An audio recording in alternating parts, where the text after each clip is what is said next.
Alright guys, welcome back to another Opera Omnia video where we're going to be talking about who I plan to BT Plus here in the next 2 months after the release of Jek's BT Plus and Arden's BT Plus with the Shiva Divine event.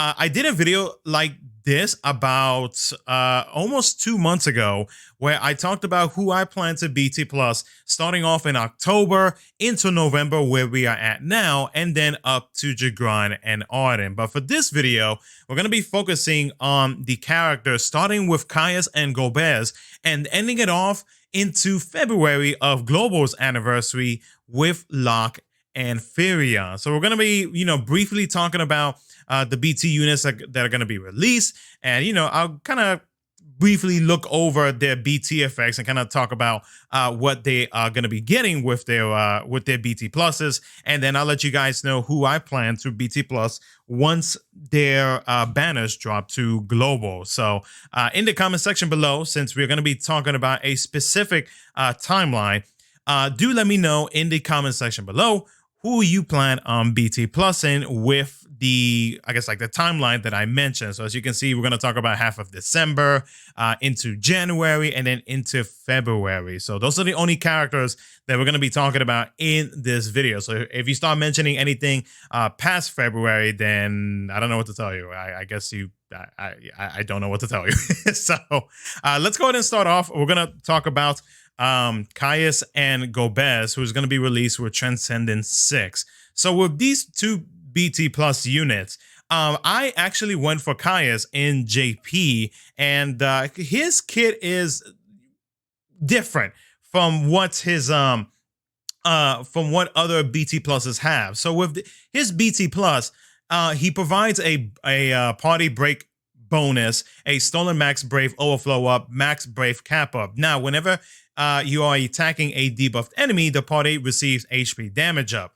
Also, after Caius' own turn, if the enemy has those 4 debuffs that he is able to inflict with his skills, he is able to reset the target's break status if broken and then inflicts break. So it's pretty interesting, or it's a pretty interesting type of BT effect. So it's almost like, Caius is like, hey, yeah, I'm not letting you have a turn. Like, even if your turns come after mine, I'm going to break you and I'm going to have my teammate's turn go after, which is pretty good, pretty interesting. And it can come in some pretty convenient situations. Now, whenever you 2 out of 3 his BT weapon, he does add more overflow. So you technically get a 50% max or stolen max brave overflow. And then whenever you're attacking a debuffed enemy, but especially if you have Caius on the field or just like anybody who's able to inflict debuffs, you're pretty much guaranteed to get that additional that additional brave damage up whenever you 2-3 his BT plus. Now with Golbez though, Golbez, I think a lot of people are pretty familiar with what or how Golbez's BT effect works, but to those who do not know, the key thing about his BT effect is the fact that all enemies cannot gain any brave whatsoever as long as Golbez's BT effect is active. Now, if you decide to BT plus his BT weapon, you do get brave damage kappa by 30%. So technically, you'll be able to do up to 14,998 in brave damage, and you also get a party attack up as well. So between these two characters, I'm actually going to do the same thing that I did in JP, and I'm going to BT plus Caius if I do manage to get his kit. Because with how this timeline is right now, there are some other units that I would actually prefer outside of Caius. Now, don't get me wrong, Caius is definitely a solid unit, but it's one that, after his few weeks of synergy and whatnot, like I didn't really use him, but at the same time, whenever I do say that, it's only because like in the JP side, since everything is new to us, we're always wanting to experiment with new toys and whatnot. But I do want to mention that I did use him going into January as well, or not into January, but into the next pairs of BT Plus units. only because I actually was unable to obtain any of these BT weapons, which we'll get into here in just a second. And I'll explain what happened with that. But no, overall, between these two characters, I'm probably, if I do manage to get his kit, and as long as I have the resources, of course, I do plan on picking up his BT weapon and then hopefully being able to BT plus it as well. Now, with Golbez, though, I mean, Golbez, he is, in my opinion, very situational. It just depends on what fight it is that you are going up against, really, that you can actually take advantage of his BT effect, and that key thing in his BT effect, not letting the enemies gain any type of brave. So that's how I look at Golbez. I don't think he's bad. You know, there have been a lot of people that say he's bad, but to me, he is just very situational and can come in handy in some situations.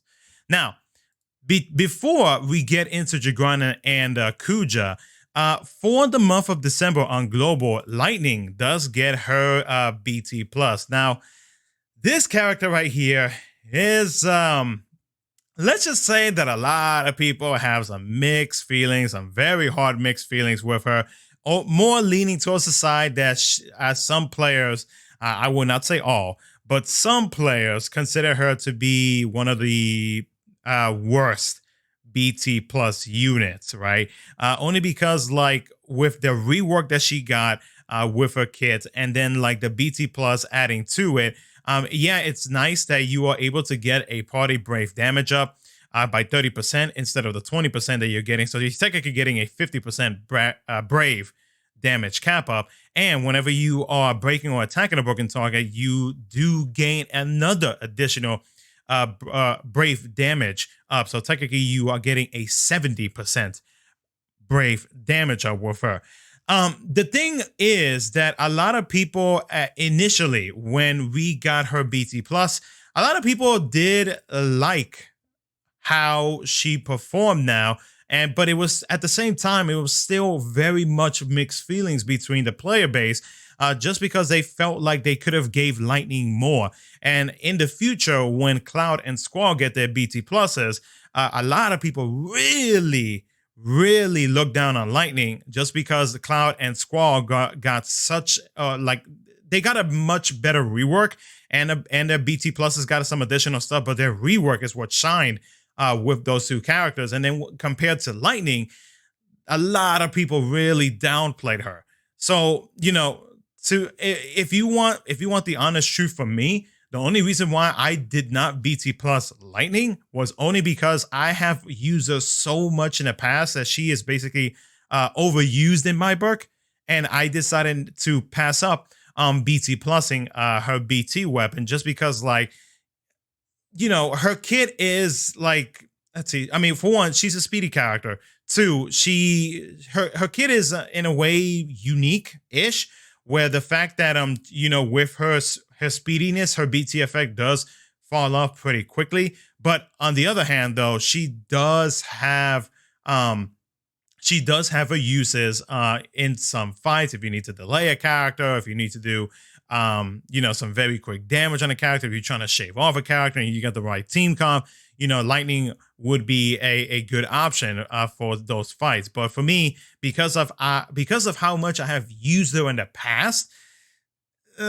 I'm probably going to do the same thing in JP and pass up on her BT plus, and you know, hope that she might get something better in the future to the point where I may actually like use her again. I'm like, look, don't get me wrong. You know, this is just my opinion. I'm not speaking for anybody or everybody else. But you know, from just from my experiences, you know, Lightning, she's all right, you know, but it's not enough for me to be like, oh my god, let me fanboy all over her and BT plus her and use her in every single fight. So that's my honest opinions on Lightning. Now, if we go on and past the with the Star Dash update with Lightning's BT plus. Now we move on to Jegran and Kuja, who Jegran is a new character for the Act 3 Chapter 5 Part 1, and then Kuja is a returning BT unit who does get his BT plus. Now with Jegran, a lot of people really downplay Jegran, and now that he has a C90, like a lot of people are like very excited for him. Some people, might still feel the same way on his initial release. But with his BT effect, he provides the party with attack up, stolen max brave overflow up, brave damage cap up, and then whenever he is attacking the target that has 3 stacks of the crystallized debuff, if I'm not mistaken, he has a 100% chance to deal cap brave damage. So that means that he is able to do those rainbow numbers that many of us are pretty familiar with. Now, if you do decide to 2 out of 3 his BT weapon, he does add more party attack up and more brave damage cap up. That's an additional thing to his BT effect. So with Jegran, look, I'll be honest, I had no interest in Jegran. Like that's my honest. Yeah, I'm being 100% honest. Like I had no interest in Jegran. Jegran did not really. I don't know, to be honest with you. There was just something about Jegran that I'm just like, I look at all of these BT effects and I have BT units that have similar or higher percentages. And when I saw Jegran, I'm like, he's not, like, he doesn't really catch my attention that much. You know what I mean? And then like with a C90, obviously people are like, oh my God, they gave him a major upgrade compared to his initial release. But, with him though, it's just like I have other units that is able to provide me with what he has with his BT effect. And it is nice and everything that he does his rainbow numbers damage and everything like that, as long as the target has 3 stacks of the crystallized debuff. But that really didn't it just wasn't really all that to me. And it's only because like I had other units. So because of that, I actually passed up on pulling on his kit. I think I might have gotten his LD at the minimum, but just like BT wise, not really too impressed with him. So I'm probably gonna be passing up on Jegran whenever he releases with his entire kit, LD, BT, and so on and so forth. Next up is Kuja. Kuja, I think many players are familiar with what Kuja has. If you do decide to BT plus him 2 out of 3, you do get party brave damage cap up and then party brave damage up. So not too shabby. Kuja, he has that holy enchant. He has that he has the ability to also impale them as well. So with that BT effect, it definitely helps out in terms of like the amount of brave damage that you're dealing. Basically, if you need another like enchanter or Imperialer, Kuja is a pretty good to have. But since I did not have his BT plus, I am probably gonna be passing up on Kuja as well. Only if I am in need of another enchanter or Imperialer, then I will probably BT plus him because I do have his BT weapon on global. But other than that, I think I'm probably going to hold off because there are a few other units coming up that I do want to talk about that I plan on BT plusing. So if you wanted my honest opinion between like both of these two characters, between Jegran and Kuja, I would probably go with Kuja over Jegran, only because of that enchant and impel. So next up is going to be Machina and Shantotto. So with these two characters, Machina gets in my opinion, a pretty solid but well balanced BT effect. So it is a stackable BT effect, and the way to increase it is whenever Machina lands an attack. So brave or HP damage attack will increase his BT effect, and it has a max stacks of 3. So he provides the party with HP damage up, max brave cap up, stolen and gained max brave overflow up, and then at 2 out of 3 with his BT weapon, he increases the percentages to the stolen and gained max brave overflow up. Also, the other thing about his BT effect is that his HP attack changes into Furious Blades Burst which is a 2-hit Brave plus HP attack with 7 HP dumps in total. So for those who remember or may not know, that attack right there, basically, with the right team comps, you could easily get up to 1 mil in damage just from, excuse me, just from his Furious Blades burst. And then if we have Shantotto, again, everybody is familiar with what Shantotto has. She does get, if you decide to 2-3 her BT weapon, she does get the Party Dark Enchant 20%, and then Brave damage cap up by 30%, or you're able to do up to 14,998. Shantotto, not like, forgive me, 40 if you're watching this video, but Shantotto, I've never really had much interest about her. I passed up on her in JP, did not even really worry too much about her and her kit, so I passed up on BT plusing her.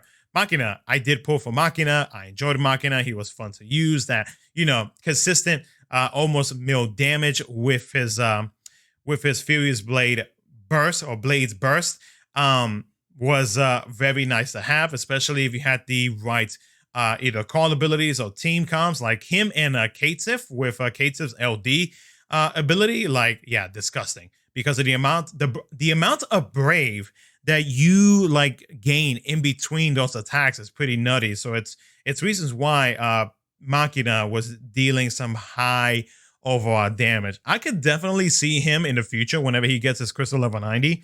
I could definitely see him getting a major improvement to his skill 1 and skill 2 to the point where his overall skills will probably do some much higher damage than what they are dealing with now.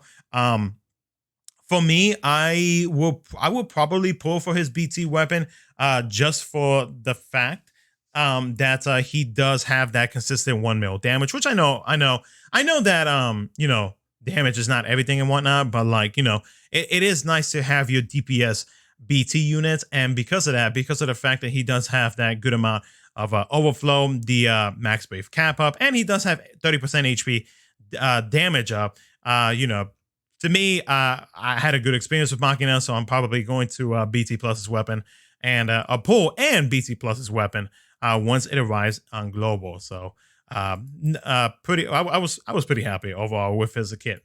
Next up is going to be the beginning era of Crystal level 90 in global once anniversary hits.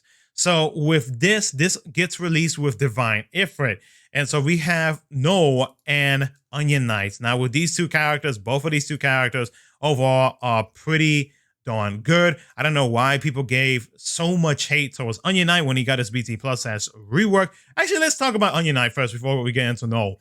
So with Onion Knight, he did get a rework, but not many people were impressed with what he got for some reason. But I think people forget that he does have two different BT effects that he can offer, aside from the main ones that he does offer if you choose either side. So with Onion Knight, he has the ability to be able to increase party melee attack and party range attack up whenever you use his ninjutsu BT attack. And then with his spellbook BT attack, he does help out with those who deal magic type attacks. So he increases party magic attack and then also adds HP damage up to what he was already giving, which was 20%. So you're technically getting a 30% if you use the spellbook BT finisher. And then overall, he does provide overflow, brave damage delta up, HP damage delta up, and brave damage kappa. In my opinion, I don't know why, like I said, I don't know why people gave so much crap to Onion Knight. I think it's a pretty overall balanced BT upgrade that he got, and the rework that he got as well. Even though it was a small rework, but it was. I think one of the reasons why is just I think it was not really noticeable compared to other BT units who got a rework. Because I believe only his LD got changed, if I'm not mistaken. I could be wrong on that. Don't quote me on that. But no, I think overall, he got a pretty, good, it might not be top tier, but I think it's a good BT effect, and with the add-ons that he got with his BT Plus, I think it does help him out in supporting the party as well. But I mean, that's just myself. Again, it's my opinion. You know, you're more than welcome to share yours. With Noel though, Noel with his BT weapon, is a pretty good one to start off the Crystal Level 90 era, only because he is able to increase the speed for EX recast gauge by 50%. He does provide free skill uses to a skill one to a party. Oh, excuse me, not to the party. Forgive me, to himself. So every time that he has his BT effect up, he pretty much has free skill uses, which is sweet. And then he provides the party with brave damage cap up increase, and then whenever breaking or attacking a broken target, the party receives a 50% brave damage up and a 20% HP damage up. Now, if you do decide to BT plus his weapon at 2 out of 3, he adds brave damage cap up by 30%, and then when breaking or attacking a broken target, he does add more HP damage up. His overall BT effect is a really good one. I still see some people here and there who use Noel just because of his BT effect, but because of the amount of damage he freaking deals, since he is the first pair of characters to get the Crystal Level 90, like he hits like a freaking truck. So I am probably going to BT Plus and pick up his BT weapon whenever it drops to global. When it comes to Onion Knight, if I do have extra resources, if I do have an extra Ultima book and the ingots, I will BT Plus Onion Knight as well, only because I want to prove a point that Onion Knight is not as bad as people think it is. So I'm probably going to be doing that for both of these two characters, just because I hate the fact that I feel like people are way too quick on the hot takes and you know the quick judgments on a character and whatnot. When you know, in my opinion, the way that I see it, at least, all characters work in their unique ways. But you know, that's just me. Next up, Noctis. So Noctis releases with his BT Plus, and it's part of a seasonal campaign banner, if I'm not mistaken. Let's see where you at.